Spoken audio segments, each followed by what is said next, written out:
ಹರೇ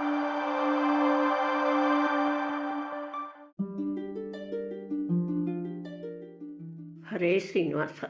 ಈ ದಿವಸ ನಾನು ದೀಪಾವಳಿಯ ಮೊದಲ ದಿನ ಅಂದರೆ ಧನತ್ರಯೋದಶಿ ದಿನ ಕುಬೇರ ಲಕ್ಷ್ಮಿ ಪೂಜೆಯನ್ನು ನಮ್ಮ ಮನೆಯಲ್ಲಿ ಮಾಡುವ ವಿಧಾನವನ್ನು ಹೇಳ್ತಾ ಇದ್ದೇನೆ. ದೀಪಾವಳಿ ಅಂದರೆ ಎಲ್ಲರೂ ಸಂಭ್ರಮ ಸಡಗರದಿಂದ ಆಚರಿಸುವ ದೀಪಗಳ ಹಬ್ಬ.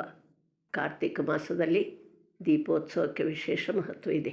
ತ್ರಯೋದಶಿ ದಿನ ಸಾಯಂಕಾಲ ಆದ ನಂತರ ತುಳಸಿಯ ಮುಂದೆ ಬಾಗಿಲಿನ ಎರಡೂ ಬದಿಗೆ ದೇವರ ಮುಂದೆ ದೀಪಗಳನ್ನು ಬೆಳಗಿಸಿ ಆಕಾಶ ದೀಪ ಅಂದರೆ ಆಕಾಶ ಬುಟ್ಟಿಯಲ್ಲಿ ದೀಪ ಹಚ್ಚಿ ನಂತರ ಪೂಜೆ ಮಾಡಬೇಕು. ಕೆಲವು ಕಡೆ ಈ ಪೂಜೆಯನ್ನು ಕುಬೇರ ಲಕ್ಷ್ಮಿ ಯಂತ್ರದಲ್ಲಿ, ಕೆಲವರು ನಾಣ್ಯಗಳನ್ನು ಇಟ್ಟು, ಕೆಲವರು ಕಲಶ ಸ್ಥಾಪಿಸಿ ಪೂಜೆ ಮಾಡುತ್ತಾರೆ.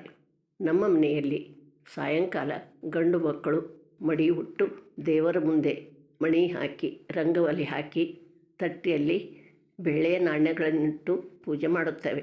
ಮೊದಲು ಸಂಧ್ಯಾ ವಂದನೆ ಮಾಡಿ ದೇವರ ಹತ್ತಿರ ಇರುವ ಗಣಪತಿಗೆ ಪಂಚೋಪಚಾರ ಪೂಜೆ ಮಾಡಿ ನಾಣ್ಯಗಳನ್ನು ತೊಳೆದು ತಟ್ಟೆಯಲ್ಲಿಟ್ಟು ಕ್ಷೀರಸಾಗರದಲ್ಲಿರುವ ಲಕ್ಷ್ಮಿಗೆ ಕ್ಷೀರದಿಂದಲೇ ಅಭಿಷೇಕ ಮಾಡಿ ಆ ನಾಣ್ಯಗಳನ್ನು ಹಾಲಿನಲ್ಲಿಯೇ ಬಿಟ್ಟು ಅದಕ್ಕೆ ಅರಿಶಿನ, ಕುಂಕುಮ, ಹೂವು, ಅಕ್ಷತೆ ಹಾಕಿ ಧೂಪದೀಪ ಹಚ್ಚಿ ಹಾಲಿನಿಂದ ಮಾಡಿದ ಪೇಡ, ಬಾಸುಂದಿ ಅಥವಾ ಹಾಲು ಸಕ್ಕರೆ ನೈವೇದ್ಯ ಮಾಡಿ ಮಂಗಳಾರತಿ ಮಂತ್ರಪುಷ್ಪ ಹೇಳಿ ಪ್ರದಕ್ಷಿಣೆ ನಮಸ್ಕಾರ ಹಾಕಬೇಕು.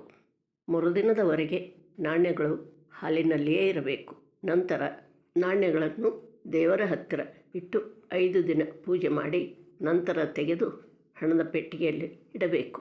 ಹಿರಿಯರಿಂದ ಪೂಜೆ ಮಾಡಿದ ನಾಣ್ಯಗಳಿದ್ದು ಪ್ರತಿ ವರ್ಷ ಅವುಗಳನ್ನೇ ಪೂಜೆ ಮಾಡುತ್ತಾ ಇದ್ದೇವೆ.